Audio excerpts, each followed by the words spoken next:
No matter how seasoned a chef you are, there are always new ingredients and recipes to get fired up about. Do not touch it.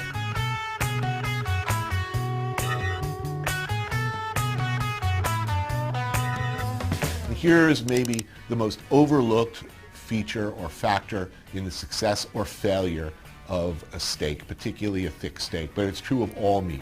This magical period immediately following its removal from the heat, it should rest on the board, meaning sit there at room temperature for 5 to 7 minutes, at which point stay away from it. Don't touch it. Don't poke it.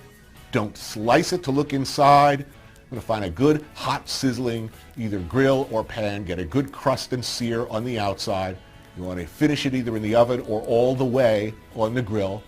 Do not start slicing it into slices right away. What's going on inside is it is continuing to cook, but even more importantly, the juices are distributing themselves in a truly wonderful alignment. That's why if you cut into a steak too quickly off the barbecue, you get this sort of bullseye pattern instead of what it should be, a gentle graduation from red to various hues of pink to the outer crust. All the difference in the world between a good steak and a totally messed up steak is going on in that period of time that you're just doing nothing. Nothing. And then just let it sit. Don't wrap it in foil. Don't cover it. Don't poke it. Don't prod it. Don't even look at it. Just let it sit there. Leave it alone. Again, mature steaks. And as always, I'll make my paste and my seasoning. So with the beef, we'll use the beef cube. Tiny bit of olive oil in that to make that paste. It's approximately half a cube of steak. Right, the guide to cooking a perfect steak. Hot pan.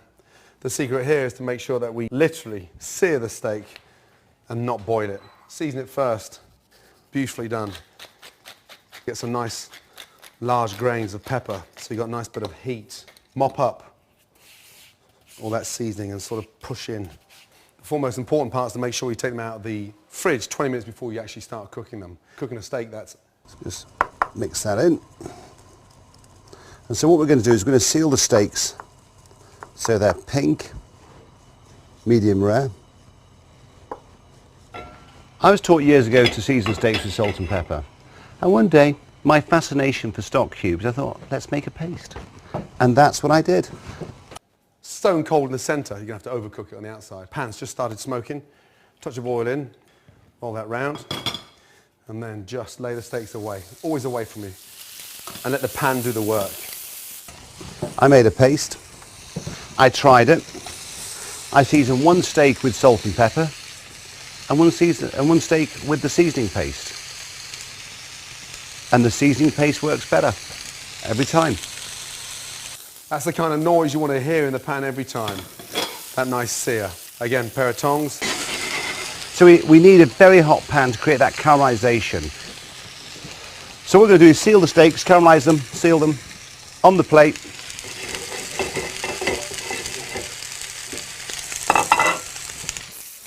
Turn it over very carefully. Literally 30 seconds in the pan, you can see the colour. Beautiful. That layer of fat on the back of the sirloin, you want to render that down as well. That's it there. So hit that into the pan. Use the pan to your advantage. Tilt the pan, let all that hot fat, olive oil run down the back, and it starts to sear the steak even better. Back in with the steaks, and there we are. This is more a traditional. You can put a little bit of garlic in. Nice little flavour of the steaks. Doesn't need to be peeled. Just lightly crush and then that gives a really nice flavour to the steak. Turning every minute so you've got that nice even colour. Go home Saturday night, me and the wife, peppered steak. And if you're turning your steaks every minute, it starts to cook evenly. A little bit of thyme. It's really nice to get that nice fragrant smell of thyme. A touch more. I quite like my steaks rare, so rare is here, opposite the palm, at the top. Medium is there, and well done is at the top of your wrist.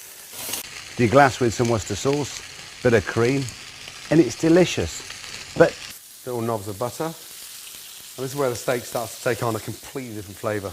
Tilt the pan, then just baste the steaks. That fried thyme, that garlic.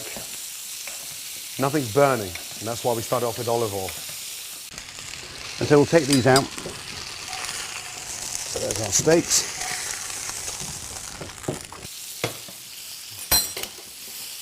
Get the garlic and sort of brush the garlic over. Off with the gas. Generous amount of Worcester sauce, and then just add some cream, some green peppercorns, optional. Put the steaks back in. Take them out. Beautiful. Let them rest. And off. And then from there, slice. Rare, going on to medium rare. Delicious. And there's steak au poivre.